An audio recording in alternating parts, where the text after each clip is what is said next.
बिहार चुनाव की तरफ बढ़ रहा है, यानी लोकतंत्र की एक नवगति की तरफ बढ़ रहा है, और उसके बगल में पश्चिम बंगाल लोकतंत्र की दुर्गति की तरफ बढ़ रहा है। आज जिस प्रकार की घटना पश्चिम बंगाल में हुई है, उसे यदि लोकतंत्र का शोक गीत कहा जाए तो अतिशयोक्ति न होगी।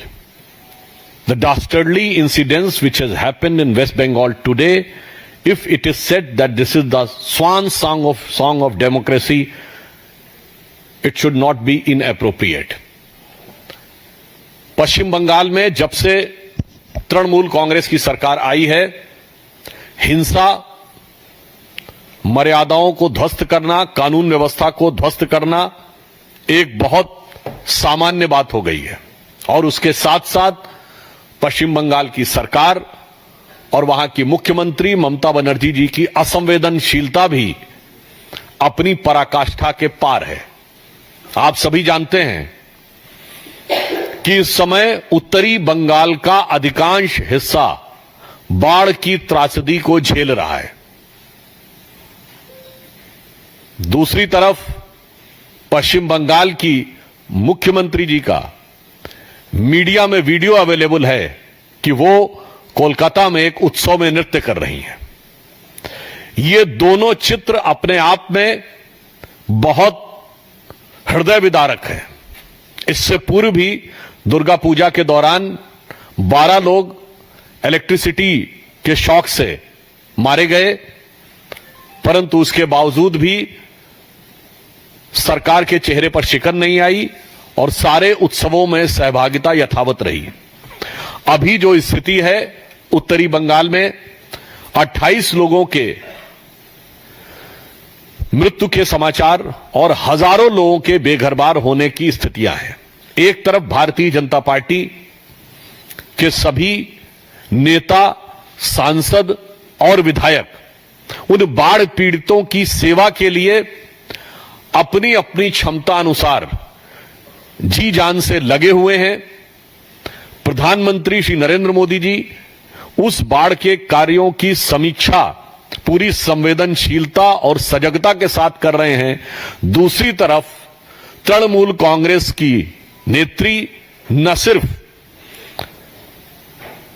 जिस प्रकार के वीडियो में नृत्य करती हुई दिख रही, वो तो एक पक्ष है, परंतु सेवा कार्य में जुटे हुए हमारे नेताओं पर जिस ढंग का कातिलाना और हिंसक हमला हुआ है, वो अपने आप में बहुत दुखद और बहुत खतरनाक है।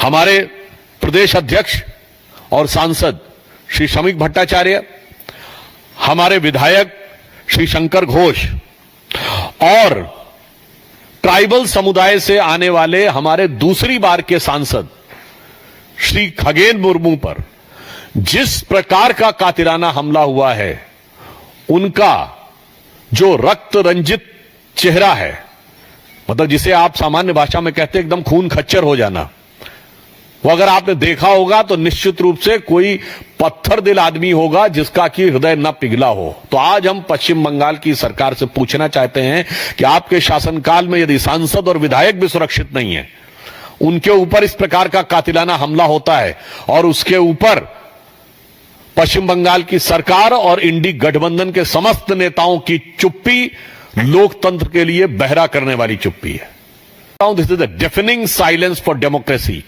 If all those INDI alliance members and Trinamool Congress remain silents on this.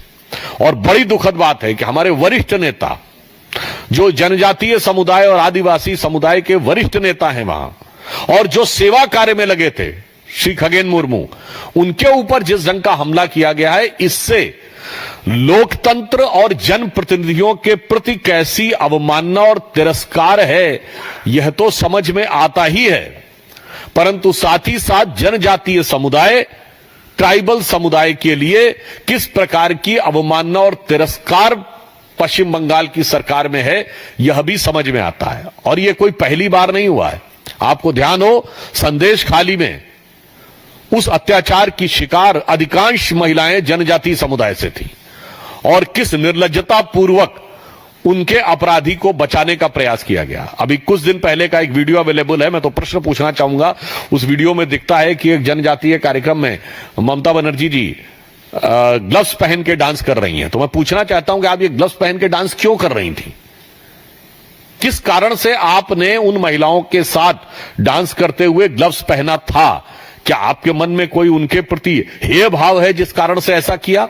इस प्रकार का पब्लिक डोमेन में अवेलेबल है। इससे पूर्व जब भारत की राष्ट्रपति द्रौपदी मुर्मू जी राष्ट्रपति पद की उम्मीदवार थी, तो प्रश्न उठता है कि पहली बार एक ट्राइबल समुदाय की महिला भारत की प्रथम नागरिक बनने जा रही थी, तो उस समय सारे इंडी गठबंधन में से उनके विरुद्ध ये जानते हुए भी कि हार तय है, प्रत्याशी उतारने का निर्णय तृणमूल कांग्रेस ने क्यों लिया?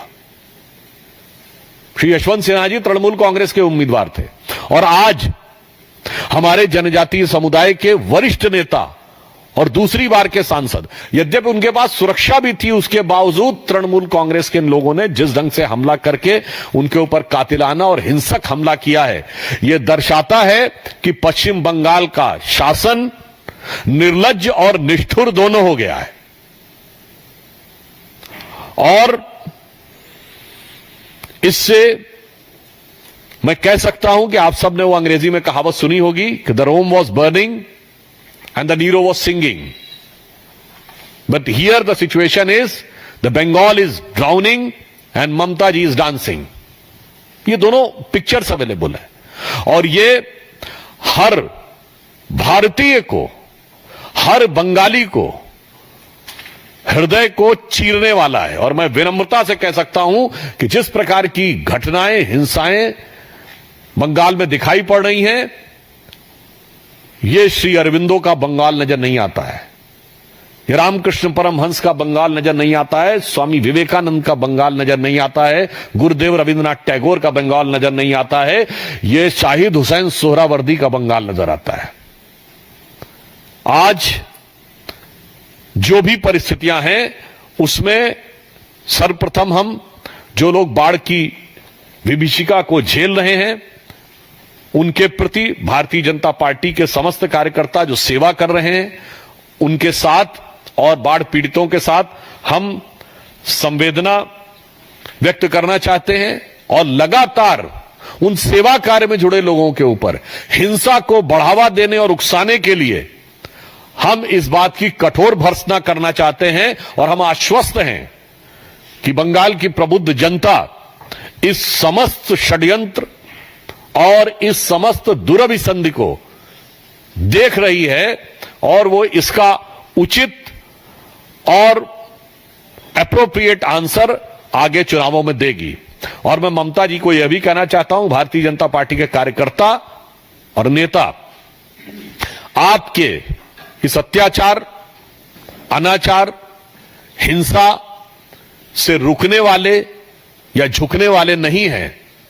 हम उस संकल्प के साथ आगे बढ़ रहे हैं कि वह पथ क्या पथिक कुशलता क्या जो पथ में बिखरे शूल न हो, वह पथ क्या पथिक कुशलता क्या जो पथ में बिखरे शूल न हो, नाविक की धैर्य परीक्षा क्या जो धाराएं प्रतिकूल न हो। और अंत में मैं सिर्फ यह कहना चाहता हूं कि पश्चिम बंगाल के जिसे इस भद्र लोक को आज पश्चिम बंगाल में हिंसा, उपद्रवीय एलिमेंट्स को साथ में लेना, अनेक प्रकार के कट्टरपंथी राष्ट्र विरोधी तत्वों का संरक्षण देने का जो कार्य तृणमूल कांग्रेस की सरकार के छत्र छाया में किया जा रहा है, दामने रहमत में किया जा रहा है, वो पश्चिम बंगाल की उस भद्र लोक की संस्कृति का सबसे बड़ा अपमान है। और पश्चिम बंगाल की जनता, हमें पूर्ण विश्वास है कि इसका करारा जवाब आने वाले चुनाव में देगी। और संभवतः ममता जी को यह पता लग चुका है कि उनकी हार अवश्य संभावी है, इसलिए उनके कार्यकर्ता खीज और बौखलाहट में इस प्रकार की हिंसा की घटनाओं को अंजाम देने की खिसियाहट और बौखलाहट दिखा रहे हैं। देखिए, बहुत स्पष्ट बात यह है कि यदि सांसद के ऊपर इतना बड़ा हमला होता है तो बगैर राजनीतिक संरक्षण के नहीं हो सकता। This is a clear cut political violence और यह जग जाहिर सत्य है। इसके बारे में कोलकाता उच्च न्यायालय के कई टिप्पणियां भी अवेलेबल हैं कि 2021 के चुनाव के बाद जो हिंसा हुई थी वो सीधे सीधे राजनीतिक कार्यकर्ताओं के द्वारा की गई है। तो मुझे लगता है इस विषय में पूरी पृष्ठभूमि देखते हुए कोई शक की गुंजाइश नहीं रहती। पुनः मैं कहना चाहता हूं कि यदि जनप्रतिनिधि, सांसद और ट्राइबल सांसद के ऊपर प्रदेश अध्यक्ष पे, विधायक पे हमला होता है तो आप इसे सामान्य लॉ एंड ऑर्डर की बात नहीं कर सकते। यह बिल्कुल तय है कि वह राजनीतिक संरक्षण या राजनीतिक निर्देश के तहत हो रहा है।